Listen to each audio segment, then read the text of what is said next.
ఈరోజే కార్తీక మాస సంకష్టహర చతుర్థి. ఎంతో పవిత్రమైన విశేషమైన రోజు ఇది. ఈరోజు వినాయకుడి పెళ్లి కదా. విన్నా, చదివినా, చెప్పినా, వినిపించినా సకల శుభాలు కలుగుతాయి. జన్మల దోషాలు తొలగి కోటి జన్మల పుణ్యం వస్తుంది. మరి ఆ కథ ఏంటో ఇప్పుడు ఈ వీడియోలో తెలుసుకుందాం. వివాహం కొత్త ఇంట్లోకి ప్రవేశించే సమయంలో సైతం వినాయకుడికే తొలి స్థానం. పురాణాల ప్రకారం గణేశుడు పార్వతీ పరమేశ్వరుల పుత్రుడు. అయితే వినాయకుడు బ్రహ్మచారి అని, తనకు పెళ్లి జరగలేదని అనేక కథలు ప్రచారంలో ఉన్నాయి. ఎందుకు అంటే వినాయకుడు బ్రహ్మచారిగా ఉండాలని కోరుకున్నాడట. కానీ వినాయకుడికి ఒకరితో కాదు, ఏకంగా 2 మహిళలతో వివాహం జరిగిందని కొన్ని పురాణ కథలు చెబుతున్నాయి. దైవక యోగం ద్వారా 2 స్త్రీలను వినాయకుడు పెళ్లి చేసుకున్నాడట. ఆ కథలేంటో ఇప్పుడు తెలుసుకుందాం. ఒకసారి వినాయకుడు ప్రశాంతమైన వాతావరణంలో తపస్సు చేస్తూ ఉంటాడు. ఆ సమయంలో అటుగా వెళుతున్న తులసి గణేశుణ్ణి చూసి ఆకర్షితురాలు అవుతుంది. అంతేకాదు వినాయకుణ్ణి వివాహం చేసుకోవాలని కోరుతుంది. దానికి విఘ్నేశ్వరుడు ఇలా చెప్తాడు, చూడు తులసి, నేను బ్రహ్మచారిని, నిన్ను వివాహం చేసుకోవడం కుదరదు అని చెప్పి ఆమె ప్రతిపాదనను వినాయకుడు తిరస్కరిస్తాడు. దానికి తులసి ఇలా పలుకుతుంది, చూడు విఘ్నేశ్వర, ఆడదాన్నై ఉండి మనసులో కోరిక చెప్పి నీ ముందు పెట్టినా కూడా నీవు నన్ను తిరస్కరించావు. కాబట్టి నీకు ఇదే నా శాపం. నీవు ఎలా అయితే నన్ను పెళ్లి చేసుకోనని తిరస్కరించావో ఆ పెళ్లి నీకు 2 అవుతుంది. ఒకరు కాదు, 2 పెళ్లిళ్ళు అవుతాయని కోపంతో శపించింది తులసి. అలా శాపం ఇవ్వడం గణేశుడికి నచ్చలేదు. వెంటనే కోపంతో విఘ్నేశ్వరుడు ప్రతిశాపాన్ని ఇలా ఇచ్చాడు, చూడు తులసి, నీవు నన్ను వివాహం చేసుకుంటాను అని అన్నావు. నేను బ్రహ్మచారిని కాబట్టి చేసుకోను అన్నాను. ఇందులో నా తప్పు ఏమాత్రమో లేదు కదా. ఇది తెలుసుకోక నువ్వు అహంకారంతో నన్ను శపించావు. అందుకు ప్రతిశాపంగా నీవు ఒక రాక్షసుణ్ణి వివాహం చేసుకుంటావు అని శపించాడు. అందుకే వినాయకుడి పూజలో తులసిని వాడకూడదు అంటారు. దానికి కారణం ఇదే. ఒక్క వినాయక చవితి రోజు తప్ప మిగతా రోజుల్లో వినాయకుడి దగ్గర తులసిని అస్సలు పెట్టకూడదు. ఇలా ఉండగా ఒకసారి విఘ్నేశ్వరుడికి తన రూపంపై, ఆకారంపై కోపం వచ్చింది. దాంతో బ్రహ్మచారిగా ఉండాలని నిర్ణయించుకున్నాడు. ఎందుకంటే తన పొట్ట ముందుకు చొచ్చుకుని వచ్చింది. తన ముఖం కూడా ఏనుగు రూపంలో ఉంటుంది. అందుకే తనను ఎవరూ పెళ్లి చేసుకోవడానికి ఇష్టపడలేదు. దీంతో మనసులో విఘ్నేశ్వరుడు ఎంతో బాధపడ్డాడు. తనకు వివాహం జరగకపోవడం వల్ల ఎక్కడైతే వివాహాలు జరుగుతాయో అక్కడ ఆటంకాలు కలిగించడం ప్రారంభించాడు వినాయకుడు. తనకు జరగని వివాహం ఎవరికీ జరగకూడదని కోపంతో ఆటంకాలు కలిగిస్తూ ఉంటాడు. అందుకు తన వాహనమైన ఎలుక సహాయం కూడా తీసుకుంటాడు. అయితే ఇలా వివాహాలన్నీ జరగక ఆటంకాలు కలుగుతూ ఉంటే ఇదంతా చూసిన దేవతలు ఎంతో బాధపడతారు. ఇది ఇలా కొనసాగితే లోక కళ్యాణానికి కూడా ఆటంకం కలుగుతుందని, సృష్టి కార్యానికి ఆటంకం కలుగుతుందని భావించిన దేవతలు ఒకరోజు తమ కష్టాలను తీర్చమని బ్రహ్మదేవుడి వద్దకు వెళ్లారు.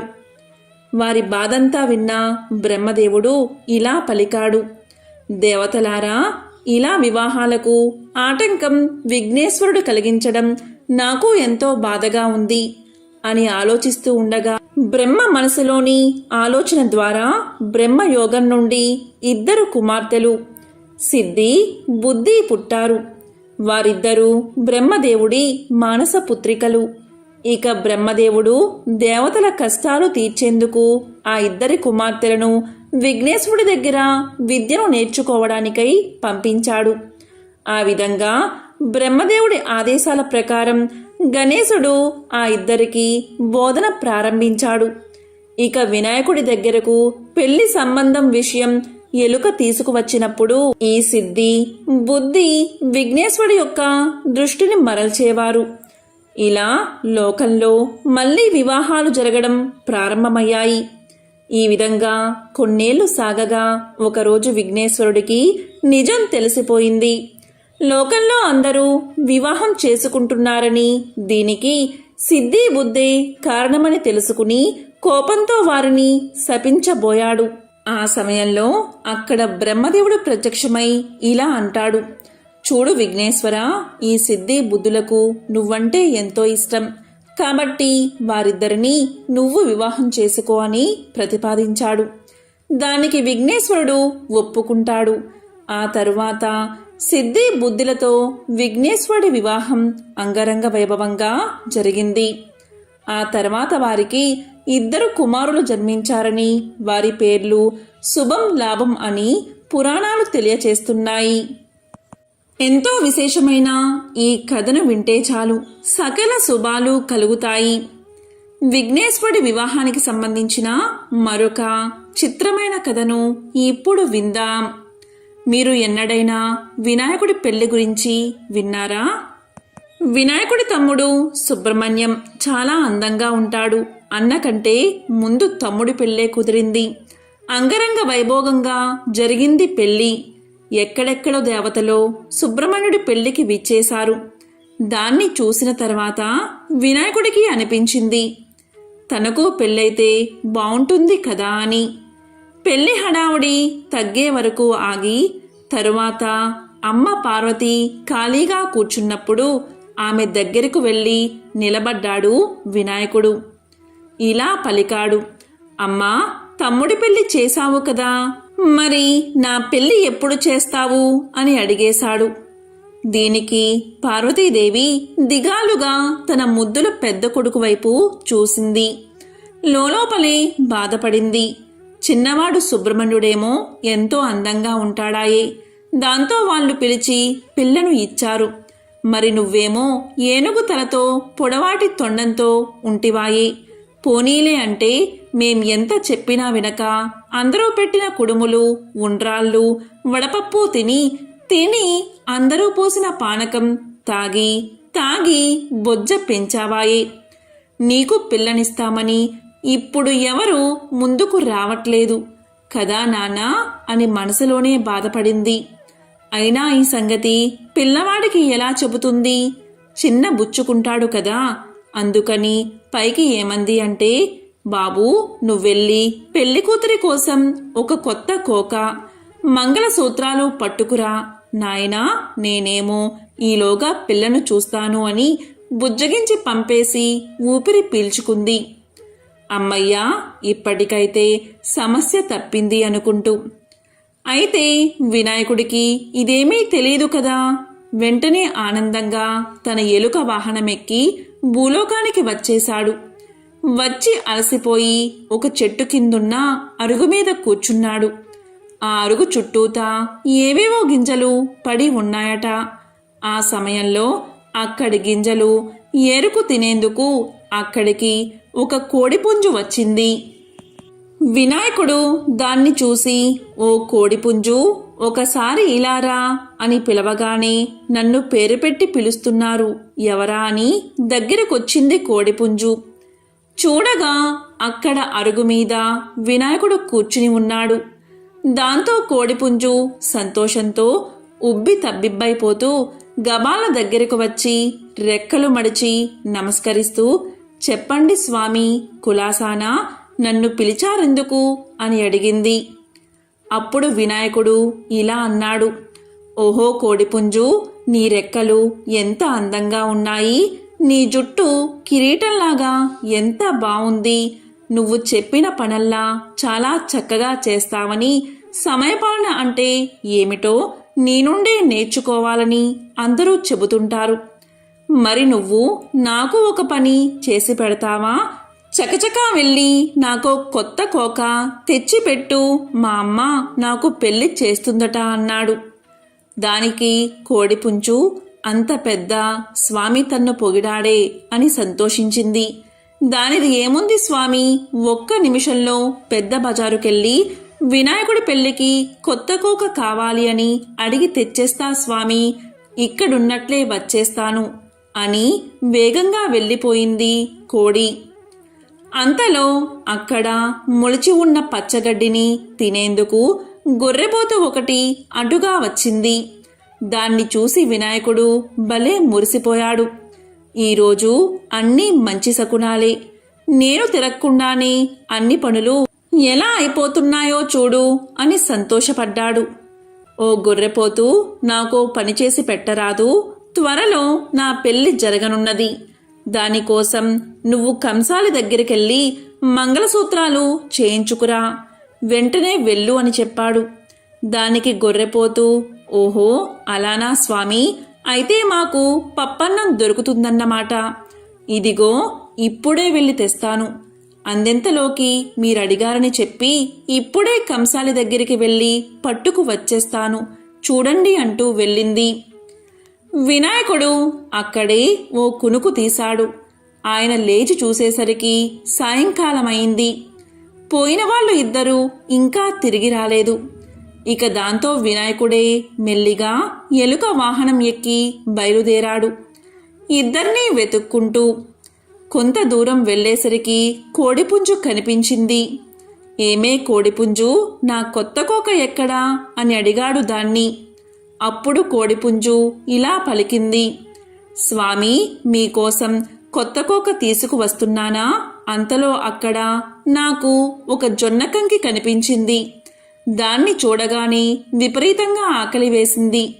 ఒక్క కంకి తినేసి వద్దామని మీ కొత్త కోకను పక్కన పెట్టి కంకి తినేసి వచ్చాను. అలా చేసేసరికి అక్కడ కోక లేదు. దాంతో ఇక మధ్యాహ్నం నుంచి దాన్నే వెతుకుతూ తిరుగుతూ ఉన్నానయ్యా అని చెప్పింది. దాంతో వినాయకుడు ఇలా అన్నాడు, చూడు కోడిపుంజు, నువ్వు కొత్త కోక తీసుకువస్తేనే నా పెళ్ళి. అందుకని త్వరగా వెళ్ళి వెతుక్కురా, లేకపోతే ఎలుక చేత నిన్ను కొరికించేస్తా, జాగ్రత్త అని బెదిరించాడు. దాంతో కోడిపుంజు కొత్త కోకో అని అరుచుకుంటూ ఆ కొత్త కోక కోసం ఈనాటికి వెతుకుతూనే ఉంది. పాపం ఆ అరుపేనట మనకు కొక్కరొక్కో అని వినబడేది. కోడిపుంజు కోక తేకపోయేసరికి ఇక సరేలే అని వినాయకుడు గొర్రెను వెతుకుతూ ఆ బజారు ఈ బజారు తిరిగాడట. అనుకున్నట్లుగానే గొర్రెపోతు ఎదురయ్యింది. స్వామి కోపంగా, ఏ గొర్రెపోతూ, నా తాలిబొట్టెక్కడా అనగానే అది వణికిపోతూ, స్వామి తమరు అడిగారని చెప్పగానే కంసాలి కనకయ్య తాలిబొట్టు చేసి ఇచ్చేశాడు. ఆ తర్వాత వస్తూ ఉంటే నాకు ఆకలి వేసింది. ఆ సజ్జ చేలో గడ్డి తింటూ ఒక్క క్షణం ఏమారాను. అంతలోనా ఎవరో ఆ తాలిబొట్టు కాజేశారయ్యా అని భయపడుతూ చెప్పింది గొర్రెపోతు. వినాయకుడికి మహా కోపం వచ్చేసింది. నువ్వు త్వరగా వెతికి తెచ్చివు, నా పెళ్లి జరగాలి అంటే ఆ తాళి కావాల్సిందే అనేశాడు కోపంగా. అలాగే స్వామి అని గొర్రెపోతూ పాపం ఆనాటి నుండి ఈనాటి వరకు వంచిన తల ఎత్తకుండా ఆ తాలిబొట్టు కోసం వెతుకుతూనే ఉంది. అయినా ఏం చేస్తాం, ఈ రోజు వరకు కూడా అటు తాలిబొట్టు కాని ఇటు కొత్త కోక గాని రానేలేదు. దాంతో మరి వినాయకుడి పెళ్లి జరగనేలేదు. పైపెచ్చు వినాయకుడి పెళ్లికి 1000 విఘ్నాలు అన్న సామెత కూడా పుట్టింది. ఒకానొకప్పుడు లక్ష్మీదేవి మానస సరోవరంలో జలకాలాడుతూ ఉండగా పార్వతీదేవి విష్ణు రూపాన్ని ధరించి లక్ష్మిని సమీపించింది. నవమోహనంగా కనిపించిన నారాయణుడి వేషంలో ఉన్న పార్వతికి కూడా లక్ష్మీ సౌందర్యం మనోహరంగా కనిపించింది. ఇద్దరూ ఒకరిపై ఒకరు ఆప్యాయంగా చూసుకున్నారు. ఆ చూపుల కలయికతో సరోవరంలో ఒక స్వర్ణ కమలం లేచింది. అందులో దగదగా మెరిసిపోతున్న ఒక పసిపాప ఉంది. ఇక లక్ష్మీదేవి నారాయణుడి దగ్గరకు చేరి కౌగలించుకుంది.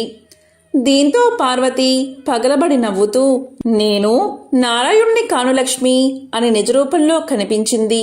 ఇక లక్ష్మీదేవి ఇలా పలికింది, అన్నకు తగ్గ చెల్లెలివే, నారాయణి అని అనిపించుకున్నావులే అంది. ఇక పార్వతీదేవి ఇలా అంటుంది, అప్పుడు విష్ణువు మోహిని రూపంలో శివుణ్ణి మాయొచ్చిన దానికి ఇది చల్లు అంది. స్వర్ణ కమలంలోనే ఉన్న పసిదాన్ని చూసి ఇద్దరూ ఎంతో మురిసిపోయారు. అపారమైన ప్రేమ పుట్టి చేతుల్లోకి తీసుకున్నారు. అప్పుడు విఘ్నేశ్వరుడు ప్రత్యక్షమై ఇలా పలికాడు, తల్లులారా, మీ ఇద్దరి అంశలతో అవతరించిన ఈ బిడ్డ పార్వతీపరంగా జయ, లక్ష్మీపరంగా శ్రీ కలిసి జయశ్రీగా పెరుగుతుంది. ఈమెకు వరుడు కూడా శివకేశవుల అంశలతో అవతరించి ఉన్నాడు అని చెప్పి పసిదానితో ఉన్న స్వర్ణ కమలాన్ని కావేరీ నదిలో ఉంచిరమ్మని వాయుదేవుణ్ణి పంపాడు. ఇక వాయుదేవుడు అలాగే జయశ్రీని కావేరీ నదికి చేర్చాడు. ఇక దక్షిణ ప్రాంతాన్ని పాలించే చక్రవర్తి స్వర్ణ కమలంలో కనిపించిన బాలికను వరప్రసాదంగా భావించి తన పుత్రికగా తీసుకువెళ్లి నామకరణ మహోత్సవం జరిపిస్తూ ఉన్నాడు.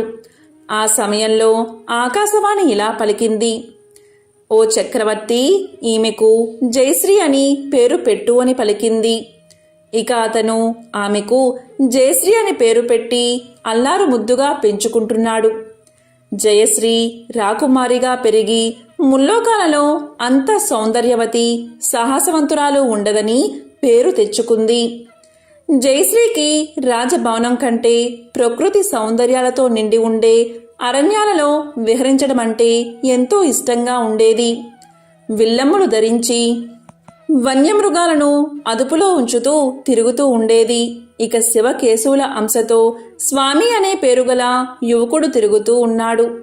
హరిహర అంశాలతో అవతరించిన స్వామి కైలాసానికి వెళ్లి విఘ్నేశ్వరుణ్ణి, కుమారస్వామిని కలుసుకోవాలి అనుకున్నాడు. ఒకరోజు అలాగే వెళ్ళాడు. అప్పుడు విఘ్నేశ్వరుడు, కుమారస్వామి ముచ్చటలాడుకుంటూ ఉన్నారు. అప్పుడు విఘ్నేశ్వరుడు కుమారస్వామితో ఇలా పలికాడు, ఈ మానస సరోవరంలోని లక్ష్మీ పార్వతుల తేజస్సులతో స్వామికి కాబోయే దేవేరి ఉదయించింది అని అన్నాడు. ఇక స్వామి ఆ మాటలు విన్నా ఏమీ తెలియనివాడి వలె మౌనంగా తన ఇంటికి చేరుకున్నాడు. ఒకరోజు స్వామి వినోదంగా పెద్ద పులి మీద స్వారీ చేస్తూ అరణ్యంలో తిరుగుతూ ఉండగా పులిని కదలనివ్వకుండా చుట్టూరా బాణాలు రివ్వురివ్వున నాటుకున్నాయి. ఇక స్వామి బాణాలు వచ్చిన దిశగా కోపంగా చూశాడు. విల్లమ్ములతో టీవీగా నుంచుని చిరునవ్వు విసిరిన జయశ్రీ కనిపించింది. స్వామి గుండెల్లో బాణంలాగా గుచ్చుకుంది. ఇక జయశ్రీకి స్వామి గురించి విఘ్నేశ్వరుడు ఇదివరకే కలలో చెప్పి ఉన్నాడు. అతని కోసమే ఆమె అరణ్యాల్లో తిరుగుతుంది. ఇక నారదుడి ఆదేశం ప్రకారం జయశ్రీకి స్వయంవరం ఏర్పాటు చేశాడు చక్రవర్తి. ఆమె ఎంతో సౌందర్యవతి కావడంతో రాజాది రాజులుగా మారు వేషాల్లో ఇంద్రాది దేవతలు కూడా వచ్చారు. స్వామి మాత్రం ఒక సాధారణ యువకుడి రూపంలో విల్లమ్ములు ధరించి ఒక పెద్ద నల్ల కుక్కను వెంట పెట్టుకుని వచ్చాడు. ఇక రాజాదిరాజులు గర్వం వలకబోస్తూనే స్వామిని, అతని పెంపుడు కుక్కను ఎగతాళి చేశారు. దీంతో స్వామి యొక్క కుక్క పెద్ద పులిగా మారింది. ఇక స్వామి దానిపై కూర్చున్నాడు. దీంతో స్వామిని చూసిన జయశ్రీ పరిగెత్తుకుంటూ వచ్చి అతని మెడలో వరమాల వేసింది. ఈ దృశ్యాన్ని చూసిన రాజుల వేషంలో ఉన్న దేవతలు స్వామిపై యుద్ధానికి దిగారు. అప్పుడు స్వామి తన నిజరూపంతో హరిహర స్వామిగా సాక్షాత్కరించాడు. ఇక దేవతలందరూ చేతులెత్తి శరణం స్వామి అని పలికారు. ఆ విధంగా స్వామి జయశ్రీల వివాహం దేవాతి దేవతల మధ్య మహావైభవంగా జరిగింది. ఎంతో విశేషమైన పవిత్రమైన ఈరోజు విఘ్నేశ్వరుడి వివాహానికి సంబంధించిన ఈ కథలను విన్నా, చదివినా, చెప్పినా, వినిపించినా సకల శుభాలు కలుగుతాయి. సనాతన ధర్మంలో ఏ దైవ కార్యమైనా వినాయకుడి పూజతోనే ప్రారంభమవుతుంది. ఓం గం గణపతియే నమః ఈ మంత్రం ఎంతో విశేషమైనది. గణపతి మూలాధార చక్రానికి అధిపతి. అందువల్ల ఈ మంత్రంతో మూలాధార చక్రానికి శక్తి లభించి ఉత్తేజితమవుతుంది. ఈ మంత్రాన్ని జపిస్తే ఆటంకాలన్నీ తొలగిపోతాయి. ఓం శ్రీం హ్రీం క్లీం గ్లౌం గహ గణపతియే నమః అనే మంత్రం చాలా విశేషమైనది. దీనిని 21 సార్లు జపిస్తే ఆ వినాయకుడి అనుగ్రహం తప్పకుండా మీకు కలుగుతుంది. ఓం గం గణపతియే నమః.